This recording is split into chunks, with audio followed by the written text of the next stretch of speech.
이번 베이징 올림픽을 계기로 해서 반중 정서가 지금 점차 확대되고 있습니다.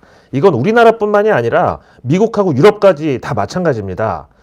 지지율 역대 최저치로 지금 고전하고 있는 바이든 정부가 이 베이징 올림픽 전부터 사실은 우리는 외교적 보이콧 하겠다, 참석 안 한다. 그러니까 우리 우방들도 좀 이렇게 따라달라 라고 이런 식으로 너도 쟤랑 놀지 마. 너 내 친구잖아. 이렇게 해서 이런 외교적 보이콧이 확산되면서 이제 미국에서 먼저 김빼기에 들어갔었고, 그 다음에 이제 베이징 올림픽 개막식부터 지금 경기 중간중간에 편파 판정 등등 해가지고 이런 게 지금 미국 본토까지 막 전해지면서 지금 여러 가지로 이제 미국은 중국 조지기에 있어서는 일단 정서적인 공감대를 형성한 이런 마당에 미국이 이번 기회를 놓칠 리가 없습니다.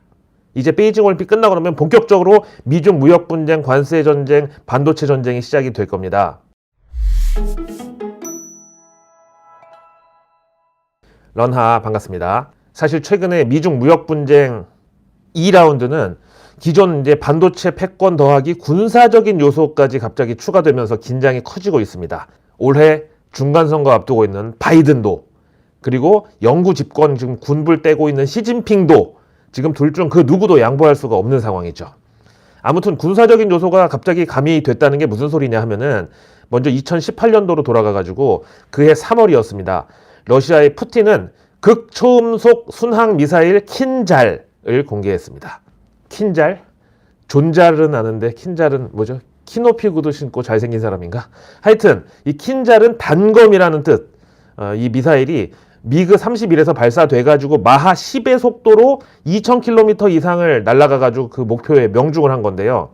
ICBM 같이 쭉 올라가서 대기권 바깥으로 나갔다가 다시 들어오는 그런 탄도미사일이 아니라 대기권 안에서 극초음속으로 목표를 때렸다는 겁니다. 그래서 이제 미국의 사드나 패트리어트 그리고 SM3로 이어지는 미국의 이런 미사일 방어막이 완전히 무력화된 거죠. 근데 과거 소련은 미국하고 이제 오리지널 G2였었는데 그때 뭐 우주 산업에 있어서는 미국도 한때 능가했었던, 그리고 지난 냉전 시대 이데올로기로 이제 미국하고 다이다이를 선언하고 무려 45년간을 양립해왔던 세계 2강으로서 존재감이 확실했었는데, 최근에 러시아의 강경 노선이 이 지금 국제사회에서는 야 이거 소련의 부활이 아니냐 이런 인식이 지배적이다 보니까 이런 그 러시아의 군사력 상승에 대해서 미국은 어쩔 수 없이 인정은 하면서도 촉각을 곤두세우고 있습니다. 이번 우크라이나 사태도 러시아가 이제 살짝 사고를 쳐서 미국의 역할론 내지는 어떤 미국의 존재감, 월드폴리스로서의 위상을 부각시켜주기를 워싱턴에서는 은근히 바라고는 있지만, 그렇다고 또 러시아가 미국이랑 뭐 맞다이를 뜨거나 아니면 대형 사고를 치는 건 또 경계하고 또 통제하려고 하는 그런 스탠스입니다. 고등학교 때 보면은 아무리 잘 나가는 일진도 그 재수생이나 아니면 한 1, 2년 꿇었다가 다시 복학한 애들은 가급적 안 건드리고 좀 대우해 주려고 하는 그런 것과 같은 거죠. 그러나 미국 입장에서 중국은 다릅니다. 정확하게 말해서 미국 입장에서 중국에 대한 시각은 러시아에 대한 것하고는 완전히 전혀 다릅니다. 미국한테 있어서 중국은 그냥 한 학년 밑에 그냥 후배야. 얘는 그냥 조금 깡다구 좀 있는데 그래도 어쨌든 얘는 내 밑이라는 건 확실히 해두고 싶은 그런 상대인데, 중국도 지난 2019년도 건국 70주년에 맞춰가지고 2000km 이상 표적을 타격할 수 있는 극초음속 미사일을 공개했어요. 근데 성능은 그동안 비공개였다가 최근에 러시아의 마하 10 정도는 못 되지만 마하 6 속도로 날아가는 극초음속 미사일 발사에 성공해가지고 본격적으로 미국의 심기를 건드렸습니다. 이거는 미국의 해양 패권, 그러니까 항공모함 전단을 통한 전 세계적인 그 지배력이 직접 도전을 받는다는 거죠. 현재 전 세계의 그 해상에 미국 항공모함 배치 지역을 보면은 이거 정확하게 그 중동산 원유 수송로의 길목에 딱딱 그 위치에 있습니다. 아무튼 미국 입장에서는 앞으로의 이런 군사력 패권을 좌우하는 것은 이런 그 극초음속 미사일이나 인공위성 같은 이런 기술의 기반이 되는 우주항공이 관건이라고 보고 있습니다. 근데 우주항공의 핵심이 정밀기계 기초기술, 그리고 부품, 5G, 그리고 핵심 부문 연구 역량하고 반도체잖아요. 정밀기계는 일단 일본, 독일 이 두 미국의 우방국이 가장 앞서 나가고 있으니까 미국 입장에서는 얼마든지 이거 어베일러블하고 또 관리가 가능하죠. 그다음에 5G는 중국 화웨이를 이제 때려잡으면서 일단 시간을 벌어놨고, 그 다음에 이제 미국하고 일본 내의 그 핵심 소재 첨단 기술 연구소 중에서 중국인들을 하나씩 이제 축출해내면서 이 기술은 따라잡고 있고, 그 다음에 우주항공 핵심 부문 중에서 미국 정부에서 지금 100% 관리가 안 되는 것 중에 남은 거 하나가 반도체입니다. 반도체 중에서도 설계는 이제 미국이 보유한 특허하고 또 핵심 기술 가진 미국 기업들이 어차피 당당하게 버티고 있기 때문에 관리가 되는데, 문제는 반도체의 어떤 논밭, 경작지, 재배지라고 할 수 있는 파운드리입니다. 현재 파운드리는 TSMC가 아시다시피 원탑이고, 그 다음에 삼성전자가 열심히 쫓아가고 있는 그런 형국인데, 이것도 원래는 인텔이 선두주자였다가 이제 인텔이 파운드리에서 급격하게 뒤처지고 일부 이제 매각하고 뭐 이러는 동안 TSMC하고 삼성전자 양강 구도가 된 거예요. 물론 아직도 이제 인텔은 10나노, 이거는 엄청 잘 만들어가지고 10나노 반도체의 장인이라고 뭐 불리기도 하는데, 같은 이제 10나노에서 반도체 종합 성능으로 인텔이 100이라면은 삼성전자가 한 52, TSMC가 한 47 정도 뽑아내는데, 그 정도로 인텔이 10나노에 있어서는 탁월하죠. 근데 결정적으로 인텔이 7나노 반도체 진입에 실패했습니다. 그 밖에 후발 주자군에 있는 뭐 SMIC는 12나노, UMC는 한 22나노, 이런 데가 이제 전문이다 보니까 인텔보다 훨씬 더 밑에 있는 상태고, 현재 이제 최첨단 공정인 7나노는 삼성전자하고 TSMC 양강 체제가 그래서 구축이 되고, 인텔은 여기서 이제 밀려났죠. 일단 삼성전자는 7나노 진입에는 성공했지만 갑자기 문제가 발생했습니다. 삼성전자가 이 7나노를 DUV가 아니라 더 선진적인 EUV 설비로 만들어서 TSMC를 제꼈다고 한때 자랑을 했었는데, 결과가 그거랑 좀 달랐습니다. 여기에 대한 반응으로는 애플하고 퀄컴이 TSMC로 떠나버렸고, 그동안 삼성전자랑 우리가 새로 거래 트겠다고 제발로 찾아왔던 엔비디아까지 삼성의 7나노를 포기하고 떠났습니다. 그 이유가 바로 수율이 안 나온 거예요.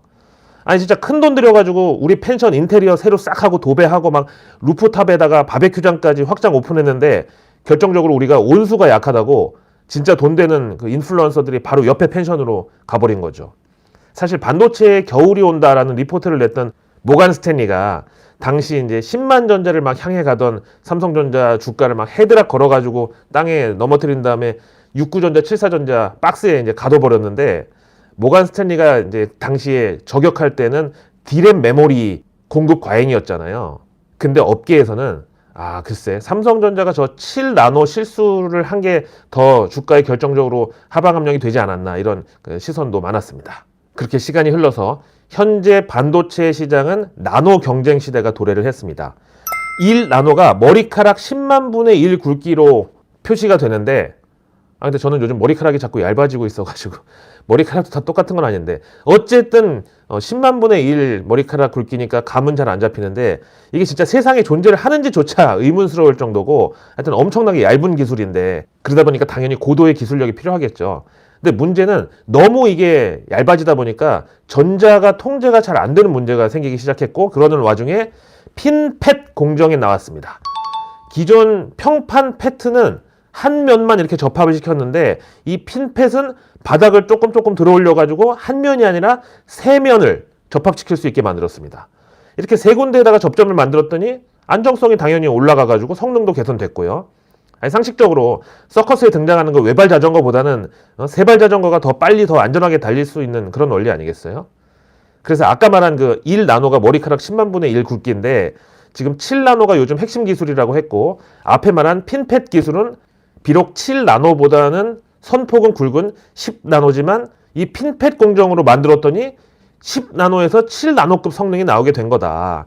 그러니까 자동차로 따지면 100이랑 1500cc짜리 엔진을 DOHC로 설계했더니 뭐 2000cc급 마력이 나왔다, 뭐 이런 거죠.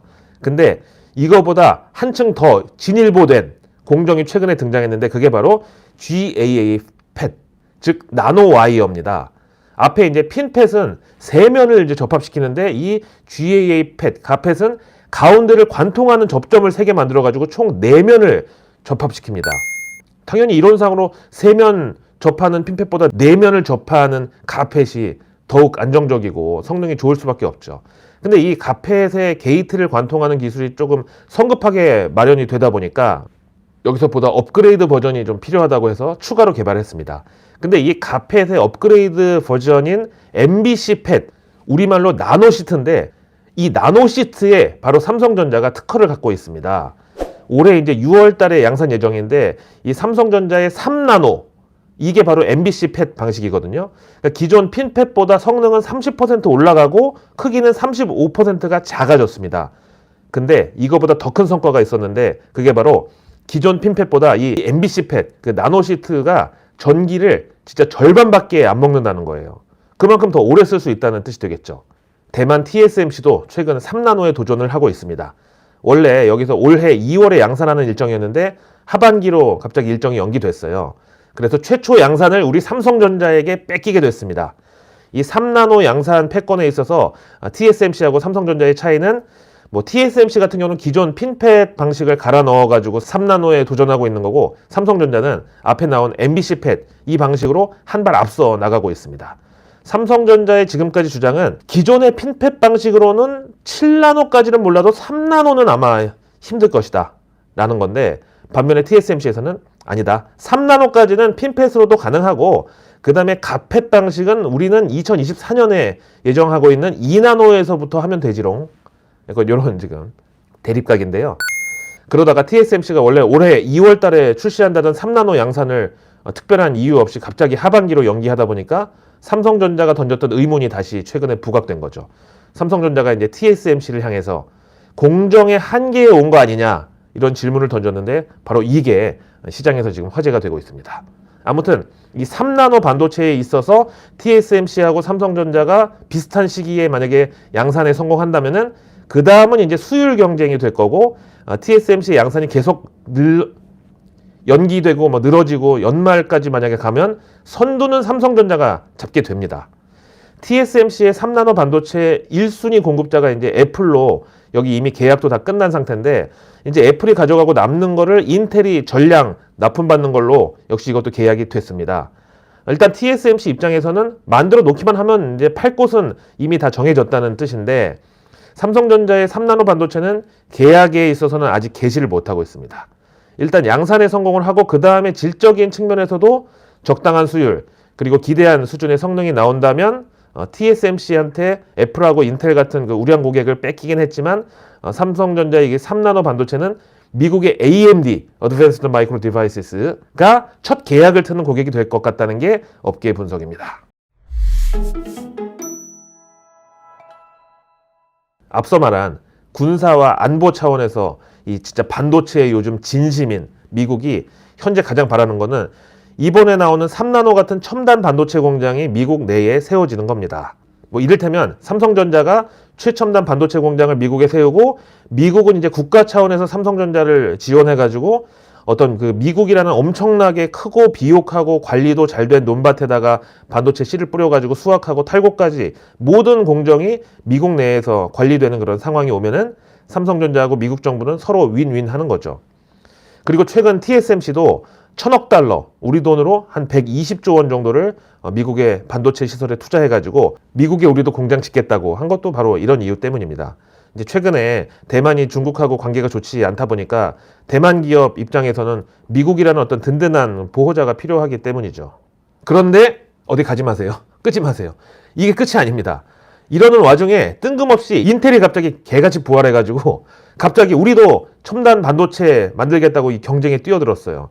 그러면서 갑자기 상황이 반전됐는데 삼성이나 TSMC가 뭐 이를테면 며느리하고 사위라고 그러면은 인텔은 진짜 같은 핏줄이잖아요. 여기는 진짜 미국의 가족이잖아요. 근데 이런 인텔이 첨단 반도체 도전에 나선다고 하면은 미국 정부 입장에서는 삼성이나 TSMC가 아니라 인텔을 지원해야 되는 게 팔이 안으로 굽는 거니까 어떻게 보면 당연한 거죠.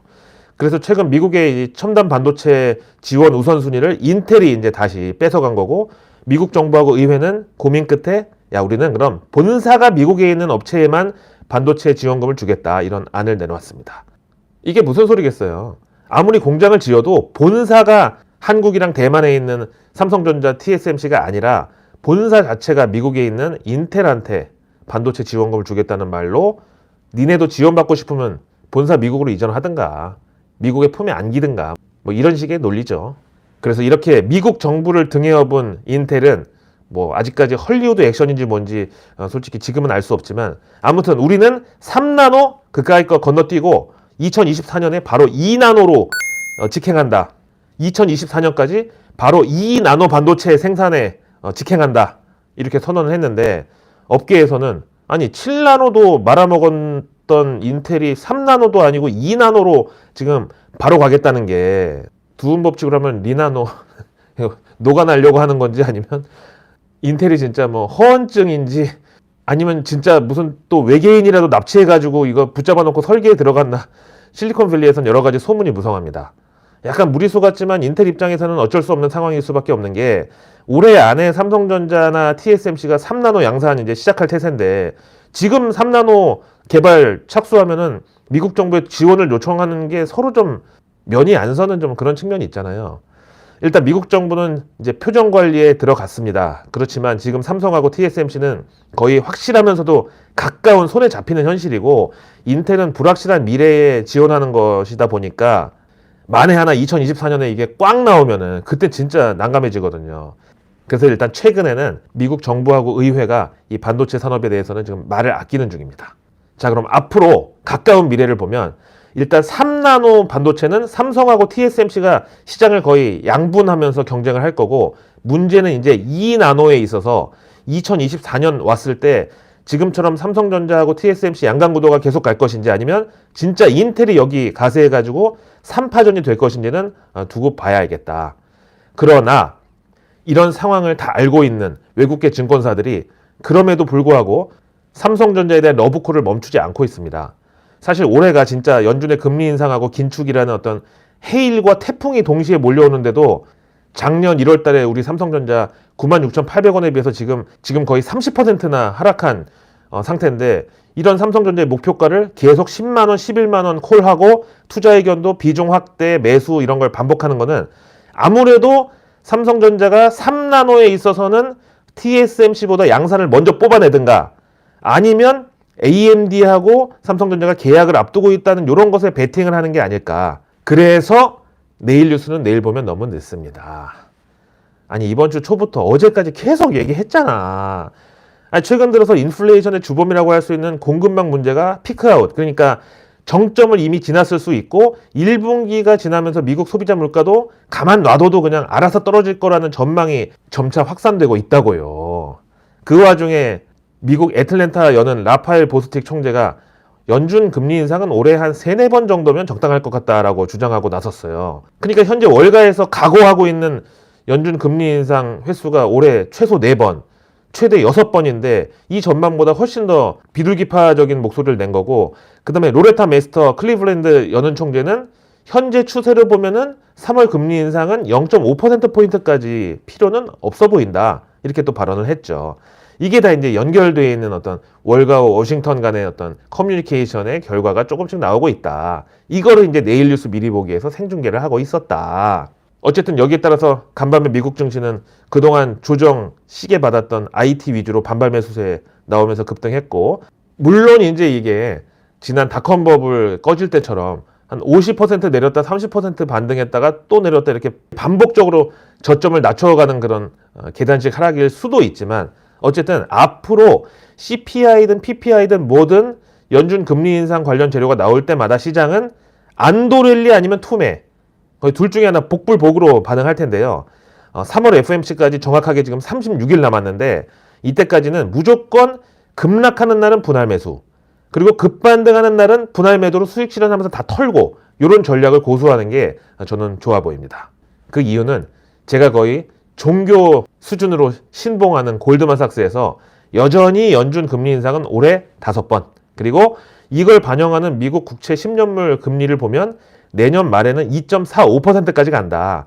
그러니까 지금 1.9니까 여기서부터 거의 1.5배가 더 올라갈 것이라고 보는 걸 보면 여전히 매파적 연준을 예언하고 있다. 내일은 드디어 불금. 이번 한 주 참 길게 느껴졌어요. 지난주에 이제 설 연휴로 쉬고 와가지고 일을 조금밖에 안 하다 보니까 풀로 5일 동안 일하는 게 좀 힘들었는데 어쨌든 주말 앞두고 금요일 뉴스 미리 보기를 전해드리겠습니다. 우선 첫 정부 일정은 코로나19 중대본 회의입니다. 지금 미국이 마스크를 벗고 있어요.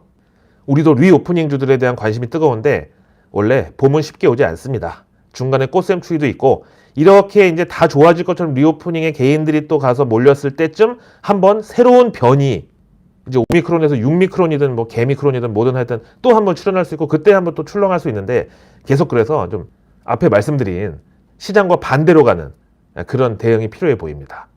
떨줍 올팔, 떨어지는 날 줍줍하고 올라가는 날 팔아치운다. 자, 내일 혁신성장 빅3 추진회의가 또 열립니다. 빅3는 미래차, 시스템 반도체, 바이오 헬스입니다. 원칙적으로 옥석 가리기 차원에서 관련된 그 테마 기업들 보시면 좋을 것 같아요. 자, 그리고 내일 국가 테러 대책위원회가 열립니다. 요즘 사이버 보안이 이쪽에 화두입니다. 그리고 북한이 최근에 먹고 살기가 힘들다 보니까 요 가상화폐 터리에 맞들려가지고 지금 난립니다. 그래서 국가 테러 대책위원회에서 반드시 사이버 보안에 대한 중요성 나오고 이 관련 테마는 내일이 주인공입니다. 그리고 내일 김부겸 국무총리는 신규 검사 키트 제조업체 방문 행사가 있습니다. 오송의 수젠텍, 그리고 내일 금요일 에너지업계 탄소 중립 민관 교류회가 있습니다. 이것도 역시 뉴스플로우에 타기 좋잖아요. 에너지업계가 탄소를 제일 많이 배출하는 곳인데 이런 업계에 민관이 머리를 맞대고 탄소 중립에 대해서 논의를 했다. 이거 얼마나 기사 갖다 쓰기 좋아요. 그래서 내일 뉴스는 내일 보면 너무 늦는다. 제가 수요일 날도 섬유업계 이제 메타버스로 진화한다 얘기 나왔잖아요. 바로 다음날 의류 패션 업종 급등했잖아요.